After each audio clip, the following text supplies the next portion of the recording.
Good morning, everyone. Thank you for coming together for the campus update here in September, and we are officially now into fall weather with the rain that's joined us today. And we have wonderful fall season coming, lots of celebration, as you'll see today, and events that we've established for our students as we eventually prepare for the cold doldrums of winter here in Northeast Ohio. I want to start off, as I always do, by recognizing our talented faculty members and their ability to achieve competitive grants. Dr. Zhang, Dr. Civic, and Dr. Gardner-Buckshaw. Since our last update, almost another $700,000 in state and federal funding has come in to support the research and the works of our faculty here at the institution. I do want to take a moment also and recognize our police force. We are so fortunate to have a dedicated and collegial police force on our campus who's doing a great job looking after the safety of all of our members of this campus. As many of you know, on September 11th, we had a lockdown of the campus. That was a flawless activation by the RAVE system. It was because there was an escaped prisoner, not because of something done by a member of our community, but an escaped prisoner was hiding out near our campus. They handled that incredibly well, incredibly professionally, and the lockdown occurred immediately. They cleared it just as soon as it was safe, and they do a wonderful job for us. So for those of you who don't have RAVE downloaded onto your phones, onto your smartphones, I highly recommend that you do that. This is how we communicate emergencies. It's also how we communicate weather advisories. But a big thank you to our police force. We're really fortunate to have such an outstanding team of individuals. And thank you. And I'm also pleased to be able to recognize Hannah Haney. Many of you know Hannah. She's a PhD student at Kent State. And she's also about half-time FTE here on our campus, helping to run the student-run free clinic. She was recognized as one of 20 aspiring leaders in their 20s by Crane's Cleveland Business. So congratulations, Hannah, and we're excited to watch you in your career as you continue to thrive. Fraud training. The state of Ohio has decided that we are all required to undergo fraud training. I know many of you have had emails about this, but it is something that we do all have to complete. I have taken care of mine. It is a relatively short, painless process. You need to watch a video. It's somewhere between 5 and 8 minutes long. And then basically note that I did watch this video. You're attesting that you did so. We are required to have 100% of all of our employees take this training. This is a mandate by the state auditor's office, and we have until October 1st at 11:59 p.m. if you are somebody who wants to wait to the very last minute to be able to get this accomplished, but please get it done. It's not been made clear to us yet from the state what the ramifications will be. They've just asked us not to be in the position where we have to worry about somebody on our team not having completed this. This is a statewide initiative, not just for higher education. Anybody who's considered an employee of the state of Ohio must take this training. With the change in weather in the fall season, we know that the flu season is already upon us, but will be coming upon us in full force. So Neovations, that's our pharmacy consulting team here on the campus, run by Kanala Min, will be offering flu clinics again this year. Many of you have already gone up to the clinic and had your shots, but if you haven't, we'll be doing those more en masse on October 1st, and then again on October 3rd. And I believe that there will be another one later around October 15th, as I heard a report out this morning. This will be in the regular training area, which is down in the old South Corridor. It's no longer old, though it's the reinvigorated, beautiful area of the campus that you have an opportunity to visit. This is also where we did this last year. So please get your shots. It's important for you. It's also a requirement at the university and for our students, all of whom are going to be doing clinical rotations and have a mandate to be able to get their vaccinations before they're allowed to practice in the hospital settings. I'm also really pleased to announce that we do have a new vice president for advancement, who will also be the president of the NEOMED Foundation. This is Sophie Sereau. Sophie will be joining us from Case Western Reserve University, where she currently serves as the Associate Vice President for National Advancement, National Philanthropy. Sophie has been an incredibly talented and productive member of that team for the last 10 years, and prior to that has significant experience in coaching professionals. So I know she'll be an outstanding leader within her organization, and there's a lot that we'll be able to learn from her. Along the way, after she joins us officially on October 7th, we'll be having a recognition and celebration for the community to be able to meet her. Our strategic plan is now about 85% complete. We began the work on creating our plan, or the transformational leaders plan that we have developed at the university. It was approved by the Board of Trustees 4 years ago in September, and we've made great progress on this. It's really been the roadmap for everything that we have done, from the campus renovations to the improvement in the value and the quality of our educational offerings, to the new programs that we've developed, to launching NEOMED Healthcare and having a clinical enterprise on the campus, to developing and strengthening new clinical partnerships across the state and across the region. This has been the driving force.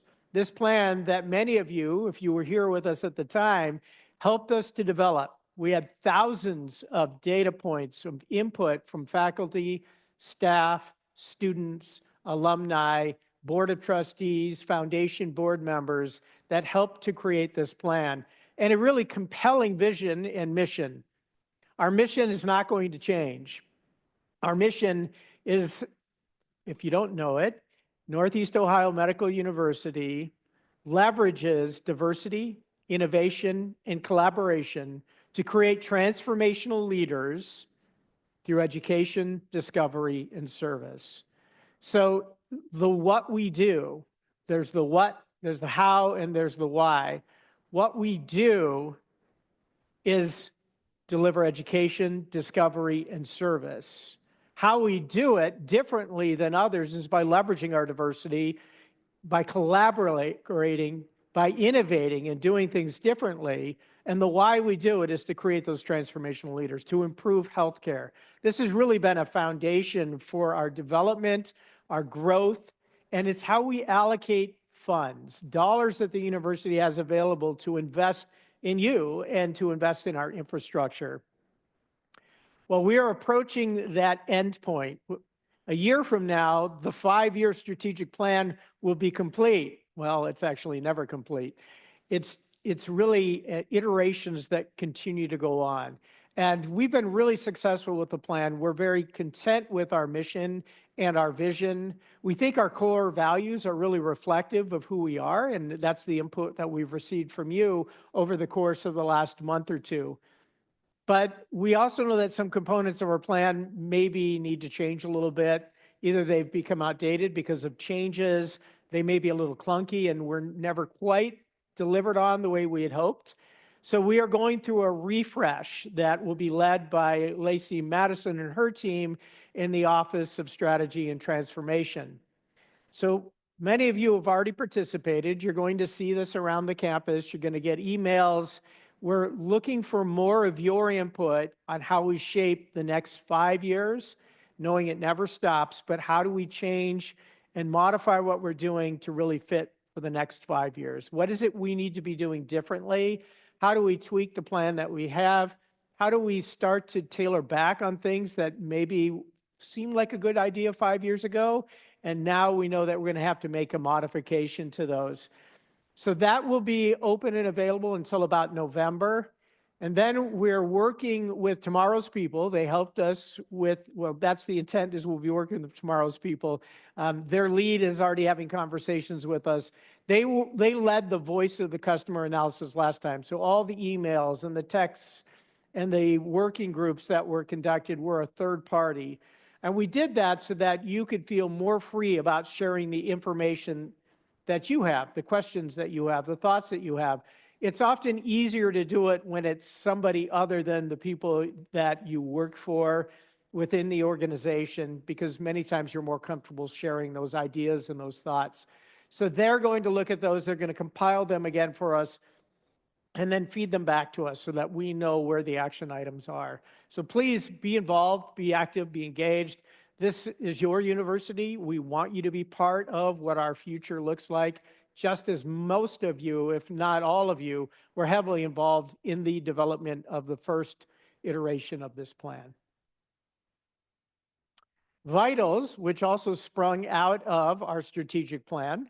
This is one of our leadership components, was also used as a way to brand the university, to create brand excellence by creating a national platform where thought leaders were sharing what they have done to improve healthcare, whether it's healthcare delivery, access to delivery, new innovations, or whether they were using advocacy at the state, the federal, or the local level to be transformational leaders. It really helped to cement our strategic plan, our brand, and bring attention to us nationally. Give a lot of credit to Steve Schmidt, who's joining us today in the audience, who helped start this program for us. We're really fortunate in the next Vitals to have Scott Becker join us. If you don't know Scott Becker is the megaphone for health systems nationally. He runs Becker's Healthcare. Becker's Healthcare is the go-to periodical and program for places like Michigan State University, Ohio State University Healthcare, Cleveland Clinic, University Hospitals, Akron Children, Summa Healthcare, all of our healthcare partners. They are leading what the real issues are nationally and bringing together a megaphone, a voice for all of them to figure out how to do things different and how to do things better. Not a clinician by training. In fact, he's an attorney by training who saw a dramatic need for improving the way we deliver healthcare and how we improve on quality. Scott also runs a podcast. He's an internationally renowned speaker, and we're really fortunate to have him. This will be a virtual event, so we won't be here in person. We do our in-person events about once quarterly. And Scott Becker will be coming out again to deliver a talk to the Fire Scholars program that we've developed, because he's also a well-known writer who has published books on entrepreneurship. So please, if you can, attend, learn from the great lessons that he'll impart upon us. If any of you were able to make the really outstanding backyard bash, once again, great gratitude to our advancement team, the alumni team, and the marketing communications team who did this. We had well over 400 students, along with faculty and staff and alumni, gather out in the village for a really amazing evening event. And the students, just as they did last year, said, we want more of this. We need more of this opportunity to come together as a family and a community. We saw many students in their fourth years driving in from distances of more than an hour just to be at this event. Really outstanding. And once again, thank Mercy Health for sponsoring that event for us this year. Jim Kravick, one of our alumni, who's a leader at Mercy Health, helped make that commitment and came out and offered opening remarks. So hearing the voices of our students, our team here at the university is now moving forward with its next event, which will be coming up on September 25th. It's movie night. There's going to be a big outdoor screen that's raised. It's an opportunity to come out with your lounge chairs or your blankets, food, your families and friends, and come enjoy a movie together. The students, I understand, picked the movie. It's going to be Harry Potter and the Sorcerer's Stone. We have well over 400 individuals living in the village. It's a great way for them to get out, to bond, and it means a lot to them when you are there, whether you are a staff member in the police force, at the CMU, in the bursar's office, or you are a leader in one of the colleges. If you're free, we'd love to have you there, because it does mean a lot for the students that you show up and that you support them. NEOMED Women's Day, this will be our second annual Women's Day, was conceived by the Obstetrics and Gynecology Interest Group. A young man last year came in and said, we need to do more to recognize the women in our lives, the women who've allowed us to be successful, and the women who are advocating for healthcare and improvement in healthcare for women's health. They had a really outstanding event last year, very, very well attended, and they're doing it again this year. So if you're able to attend, I highly encourage you to do so. These are great chances to bond with our students and to show your support.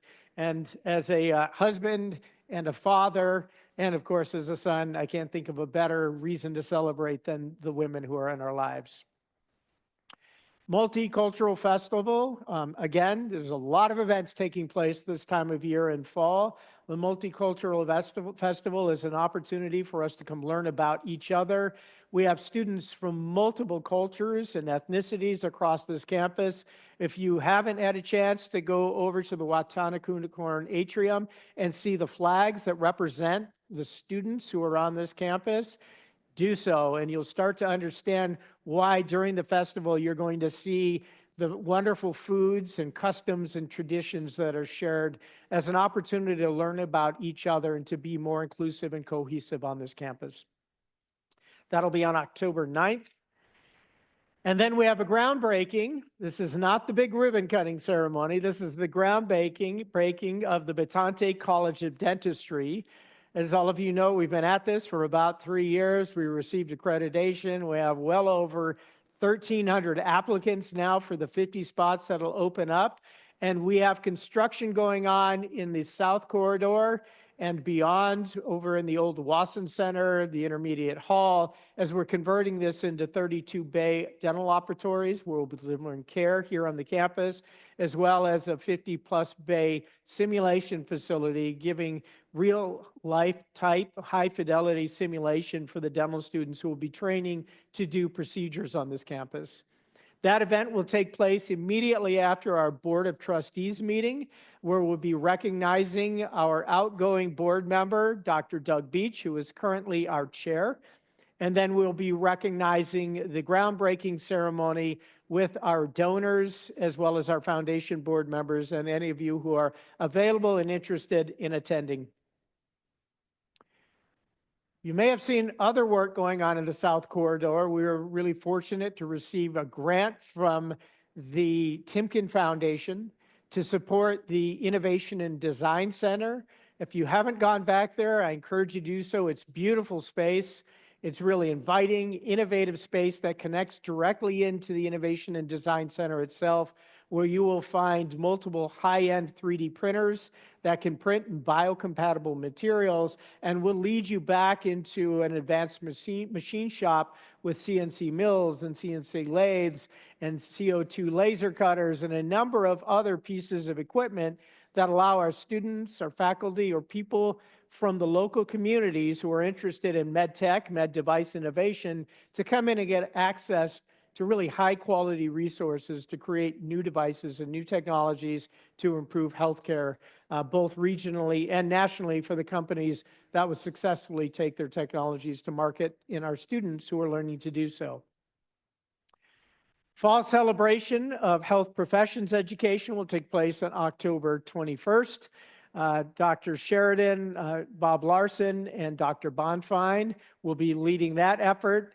So if you're able to attend, this will be a really outstanding 4-hour session. Please do so. Again, you can see there are an incredible number of events going on this campus. Fall tends to be a really active time for us. And Fall Fest events, this is an opportunity for our students to depress. It's amazing to think that they're already getting through finals and midterms and many of their shorter classes, but they are right in the thick of it. And this is an opportunity for us to provide some social time to depress, to have fun, to interact with you, and to just let loose, because they have been studying incredibly long hours for very, very, very difficult courses.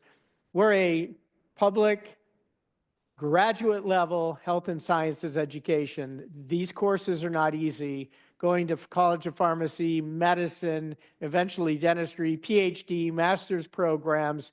These are very difficult courses. You'll see our students studying long hours across the campus as well as at home.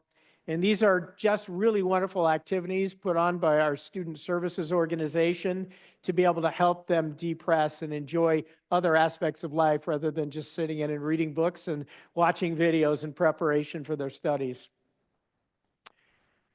We are 50 years old. Our charter was established by the state of Ohio in 1973 for what was then NEOUCOM.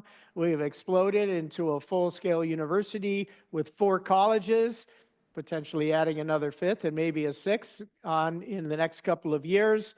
But it's a chance for us to come in and really recognize where we've gone from what was at one point a piece of farmland in rural Richtown, Ohio, to really what is now a thriving tower. People come in and say, what is this place? Look how big it is. Are they ever going to stop expanding? Many of the locals watching traffic pick up as we're starting to plan for increasing the size of the roadways because we have added a lot to this region and to this community. But Grand Casino Night is not just another come and sit at a dinner table and watch somebody present, much like you might do at a wedding reception. This is an opportunity for us to get active, to be engaged, to walk around the new center, both floors that have been set up as really a Monte Carlo style casino. Yes, there's gambling. Yes, it's state compliant. And it's a way to raise funds for us to do more at the university. For many of the student groups and programs that we have, it's a way to bring in dollars to support the great work that they are doing. And this is a time when we can gather and we can celebrate 50 years of having tremendous impact. Think about what we've done over those years. Over 6,000 graduates, the majority of which stay and serve the region. So the chances that your doctor or your pharmacist, and soon we just did graduate a group of CAA students, but more are going to be finishing, eventually dentists, will be taking care of you, your family, your friends, and our community. 1 out of 13 doctors in Ohio is a NEOMED graduate, closer to about 1 in 7 in Northeast Ohio. About 90% of our pharmacists stay in practice in the region. So every time you come to work, you are supporting the quality of life and the healthcare of your friends and your family. The chances are that your life has been touched very dramatically by one of our graduates. And the chances are, if you're staying in Northeast Ohio, that one day, if not now, you'll be taken care of by one of our graduates. So it's a pretty amazing thing for us to be able to come in and celebrate. While graduating students who go off into law and go off into business is a wonderful thing, what greater impact can you have than the impact that this university has? It'll be set up much like Monte Carlo out front. They're planning for some high-end cars to be parked out front for those of you who admire things like Lamborghinis and Ferraris and Aston Martins, Bentleys. We're expecting a beautiful collection out front from many of our supporters and donors who are going to be here at the event. It's a chance also for you to interact with our donors, to shake hands, to mingle, let them learn about you, let them learn about what you do, and to continue to build and gain that support that only our community can give us to help us rise the tide of this university and to do even more. November 4th will be a celebration of our military-connected students. I think all of you know last year we announced that we are now a Purple Star designated university. That's a program that the governor of Ohio and the chancellor of the Ohio Department of Higher Education has moved forward to recognize universities within the state that are really raising the bar in how we care for our veterans who've gone on to become students. But it's more than veterans, it's military connected. So it can also include our students who may be Gold Star families who've lost a loved one in war.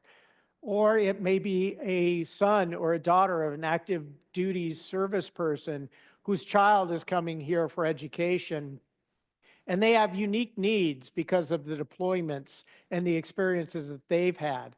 So they set the bar pretty high for what we need to do. We need to have special places on the campus that take care of our military-connected students.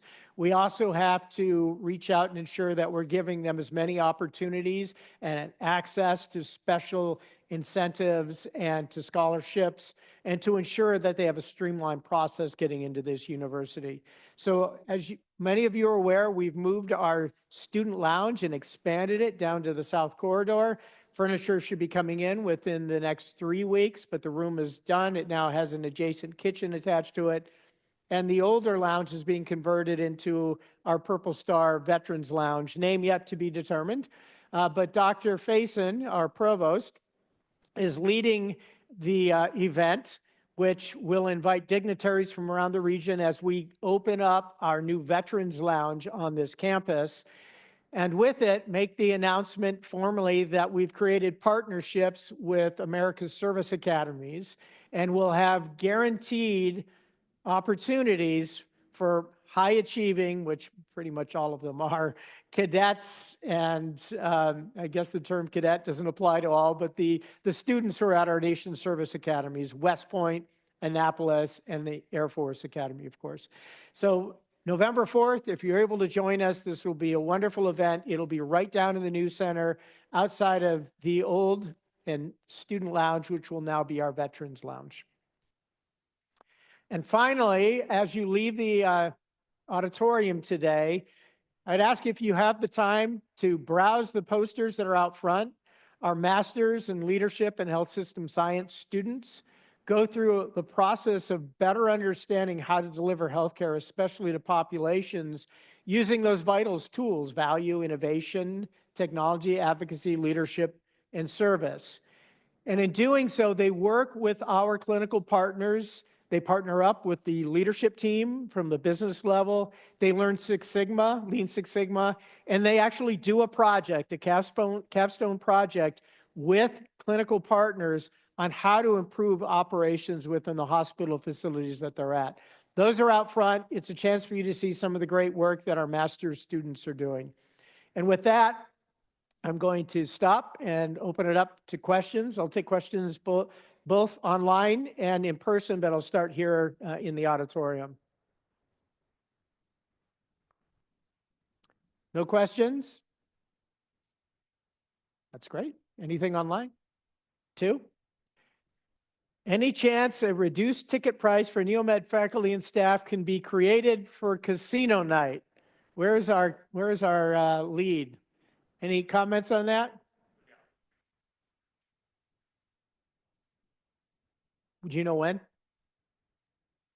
So the answer is yes. They're going to be released in about 1 week, so stay tuned. Glad you asked the question. Thank you. Are there any plans to move biomed student drop off and pick up to their own entrance? Yeah. So this has been a periodic challenge as we grow on this campus, and as biomed has grown with us on this campus. How do we do it in such a way that it doesn't lead to traffic entanglement, and probably more importantly, putting the lives of students at risk because they're crossing into traffic patterns? So I've been working with Dale, as has Mary Taylor. You know, we just acquired another 10 acres of land out beyond Cracker Barrel and coming up and abutting the campus along the area where the village is. And then we have that piece of land that we acquired from ODOT, which is about another 6 acres, is currently fenced off. The plan is to redesign that area so that drop-off for the biomed students can happen over near the area where the ODOT property was, which frees them up from the area where they're at now, which is on the other side of campus. So that is in process, and it's really a safety issue, and it's one that the police department has also brought to our attention. The response to accessibility question in the Pulse was disappointing. We expect more than the bare minimum so that everyone can have equitable access to basic services. What is one with a physical disability to do if they need to use a restroom or in one of the older buildings? So I will have to plead ignorance. I've been working with Mary on campus changes and expansion. I'm going to have to dig more into what you're referring to, whoever has asked this question. because I don't know exactly what the reference point was. Our campus is ADA compliant right now. I understand the entire campus is ADA compliant right now, but there's always more we can do to help out and accommodate some of our employees and our students on this campus. So I will take this back to Mary, and at the next update, if you can remind me, Janet, we'll give you an update on this topic because it is a very important topic. Can we have acoustic paneling in the new student lounge to reduce some of the noise? That was, again, just brought to my attention today, too, by Dr. McPherson, who's in the audience with us today. The piano is going to be removed because they tried that as an experiment. It was loud. They decided it was a problem. And then we'll look at, we're going to continue to monitor the area. We don't expect it to be quite as noisy. If it's still a challenge, we're going to look at engineering tactics that we can put in place to do that. Can the biomed students park closer to the entrance? Well, that's part of the revamp that I was just chatting about. We're leaving that with Dale right now. The intent is that we're going to create something that's a safer environment and to reduce traffic entanglement. And speaking of surveys, will there be an employee satisfaction survey? The last satisfaction survey we did, I think it was about 2 years ago, and Mary Taylor is working on getting another one out. Right now, they're still working on some of the changes from the first survey. We did accomplish probably 80 to 90% of the questions people had. Many of those questions were aimed at services. So while all of us provide services at the organization, the vast majority provide services to the students. But then we have organizations here on campus that provide service to you, and some of them to the students, like our police force, the CMU, certainly those who are providing concessions on the campus, food, the Starbucks that we have, HR, accounting. So we know that there are a lot of areas that you asked for changes in, and we've implemented a lot of those. We did get the information out on that, and Mary is planning a follow-up, but I don't know what her timing is on that yet. Great job on the Human Resources team for the fun and informative benefits fair. Yes, I want to thank them for that, as well as putting on the employee and student picnic that was held recently. And does SUMA's for-profit transformation affect our relationship with them?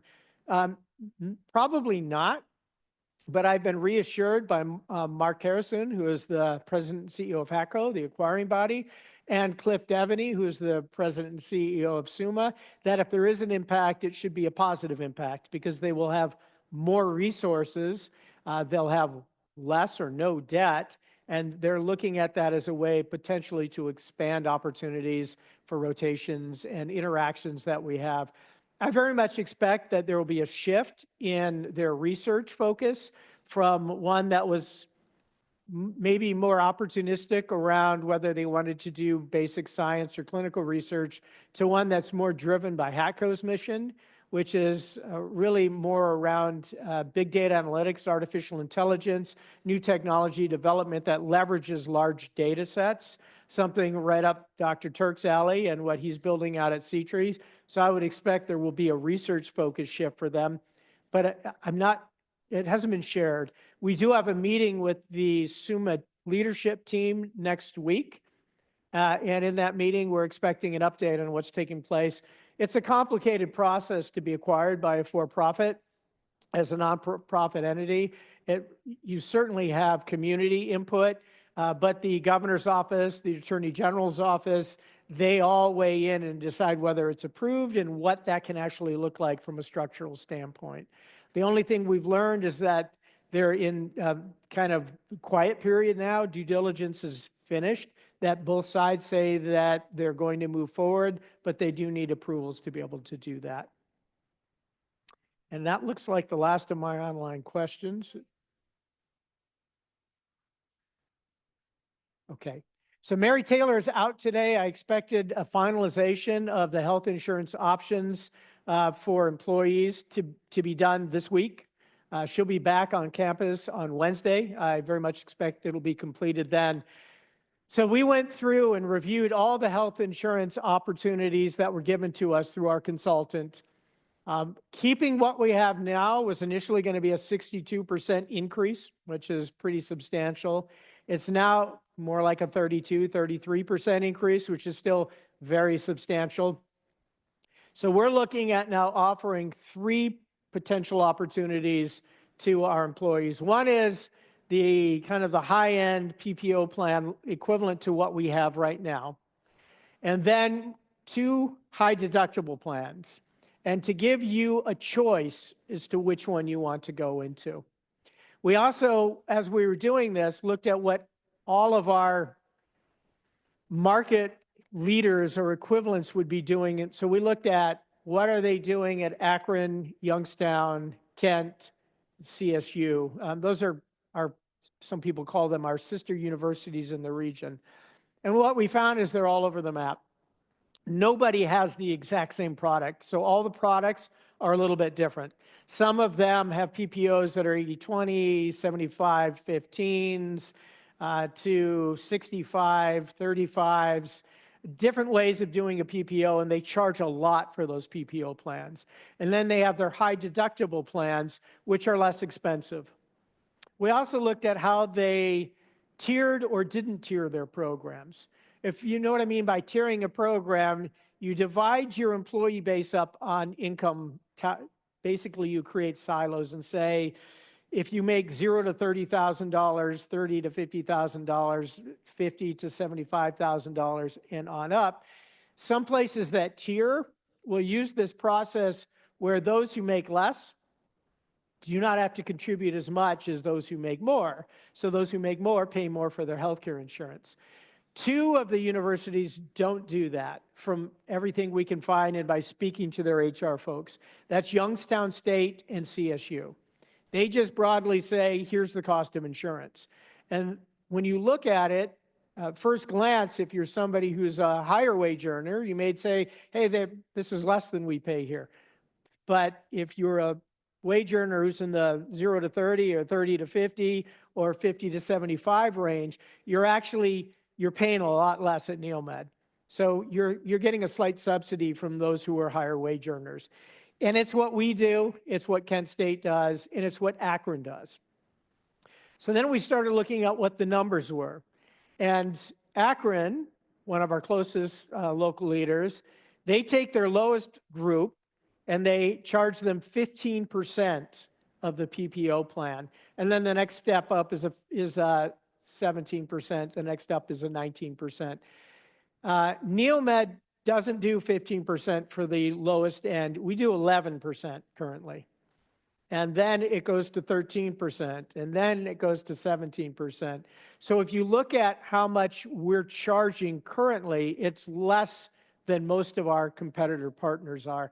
In fact, I did the math comparing Akron, if you're a new employee at Akron versus a new employee at NEOMED this year, 2024, not next year, and you are in that lowest wage earning group, your premiums, the amount of money that come out of your paycheck, is almost, not quite, but it's almost half of what it would be at the University of Akron. So we're doing pretty well from that standpoint. It's never perfect.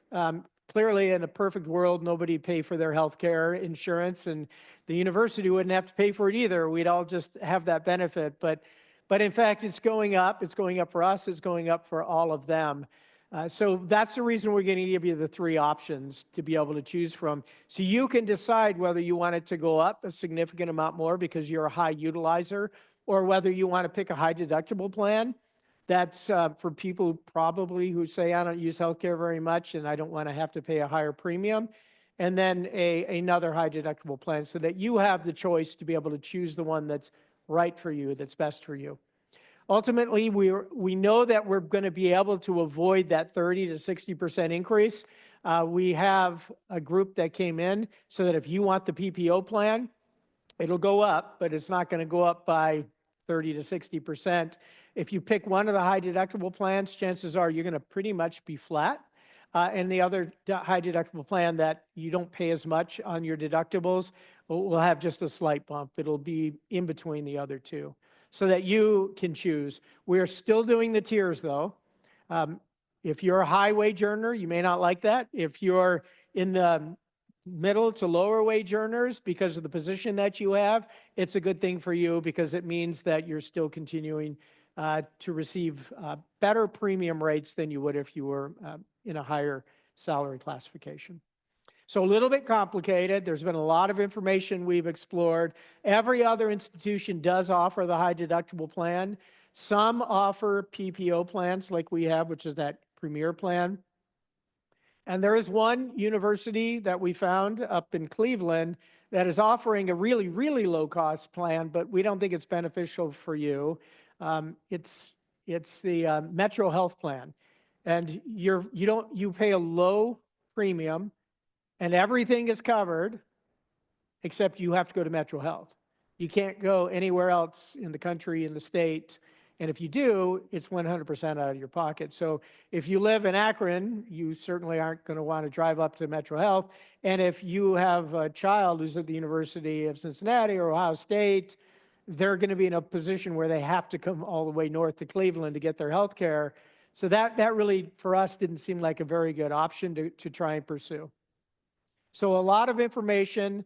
As soon as Mary's back and she firms up what the numbers are, we think we know what it is we're doing, and we're going to make an announcement on that.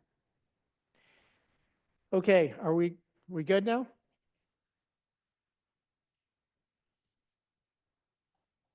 Yes. Yes, the plan is that you can have an HSA where you can pay into it, and it's pre-tax dollars, and that you can use those for, and you can only do that federally, you can only do that with the high deductible plans, you cannot do that with the PPO plan. So it gives you pre-tax dollars that you can use for healthcare expenditures, for anything from glasses to heating pads. A variety of things count towards those HSA expenditures. But there will be a lot more coming out on that from Mary and her team from the HR office. Any last minute questions here internally? No, well, thank you. Oh, yes, one more.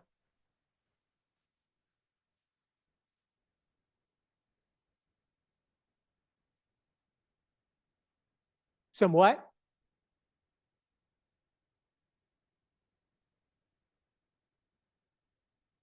Oh, lighting. So the question was about soccer field lighting out in the front parking lot. I'll have to, again, plead ignorance on that. Let me take a look at it and see what we have. Is this becoming a problem in the evenings, I'm assuming? Is it a safety concern or?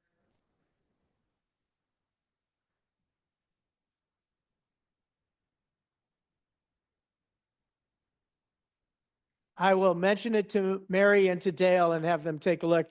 It's the best answer I can give you right now because I have to say, except for coming for evening events on campus, I'm usually not here navigating that parking lot at 10 or 11 o'clock at night. So you've got one on me and I'll have to take a look at it, but thank you. All right, well, thank you, everyone. If you can, take a look at the posters outside. That would be great. Great support for our students. Until next month, I'll see you again for our next update.